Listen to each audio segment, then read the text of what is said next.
Hi all, Mark out here from Sporting Bet. This is We Love Betting, Football League time now again too. And I had a bit of a shocker last weekend, didn't I? Three losses from my three best bets in the Football League. I guess if I'm making excuses, we're coming to the end of the season, so a few strange results will occur, and essentially some form goes out of the window as some teams have nothing to play for, others do, and teams fighting for their lives will put out magnificent performances and get results and knock us down. But anyway, I've picked another three best bets from across the three leagues in the Football League, starting the Championship as always in the clash between Brighton and Blackpool. And Brighton have really consolidated their position in the top six in the Championship recently. Unbeaten in six now, but draws are really sort of slowing their progress. Four draws in those six matches for Brighton. And they've actually only lost 5 league games now since mid-October. So they're very tough to beat, very hard to break down. And I would be very tempted to back them in the match prices here at shades of odds on, but it's their draw record again which sort of sways me away from that. Ultimately, it's 1-9, draw 9, lost 3 at home in the Championship, and overall it's now 1-16, drawn 18 of their 43 matches. So instead I've gone with a trend that seems to be popping up on both teams at the moment, Brighton and Blackpool.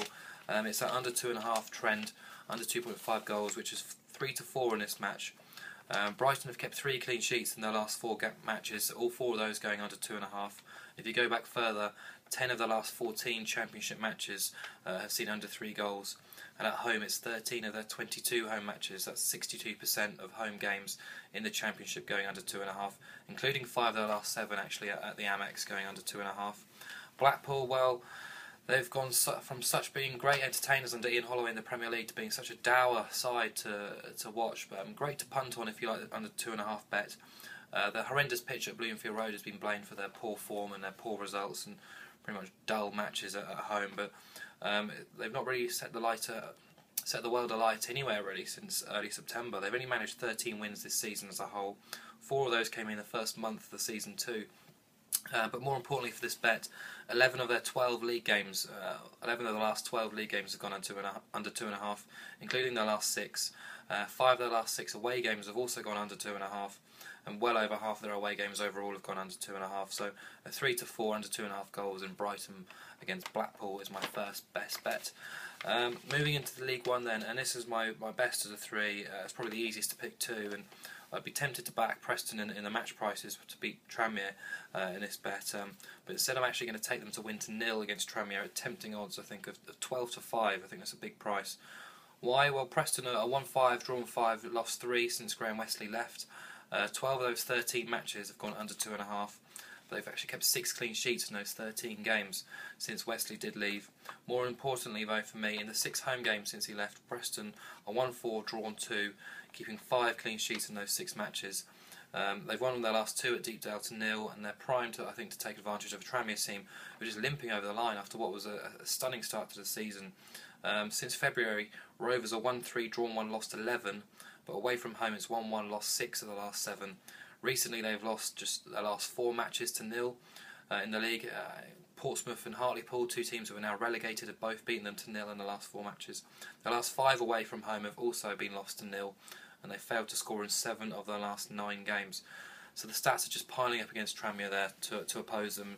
So for a bit more value, I'm going to take Preston to win to 0 at 12-5 as my League One best bet. And finally into League Two then, and just when you thought it was going to be York who was going to slip through the Football League trapdoor, they, just like every other team in the bottom 8 in League Two, seems to start pulling out results and finding a little bit of form too. York themselves taking 8 points from their last 4 matches, lifting them up to 21st in the league. And I'm hoping now their form continues to keep on that upward curve as it was Southend visit this weekend, because those 8 points are being accumulated with 3 clean sheets, and that's included picking up points away from home against the likes of informed Bristol Rovers and Northampton, who are so strong at home. York went there and turned them over, which was a fantastic result. A little bit of a negative. York have only won 5 matches at home in League Two this season, but they're desperate for points, and unlike Southend, whose season seems to be completely over now, the playoffs look a little bit unreachable. Mathematically they are, but I think they're not. Southend, like York, have shown a winning pedigree on the road, but I'm a firm believer that records go out the window and the sort of season reaches that last 2-3 weeks. You get a few funny results, as we probably saw with Barnsley losing at home 6-0 to Charlton last weekend. Southend themselves, their form has actually tailed off since the new year and hasn't really recovered since they reached the Johnston Paints Trophy final. Since the last game in December, they've won 5, drawn 6, lost 9. I just think York at 11-10 are a decent enough shout to win at home against Southend this weekend, which would mean a rounding off a treble that comes up to about 12.5. So just to recap, it's York 11-10 to beat Southend in League 2, Preston to win to 0 at 12-5 against Tranmere in League 1, and Brighton beat Blackpool under 2.5 goals at 3-4 in the Championship. Best of luck everyone, and I'll see you next week.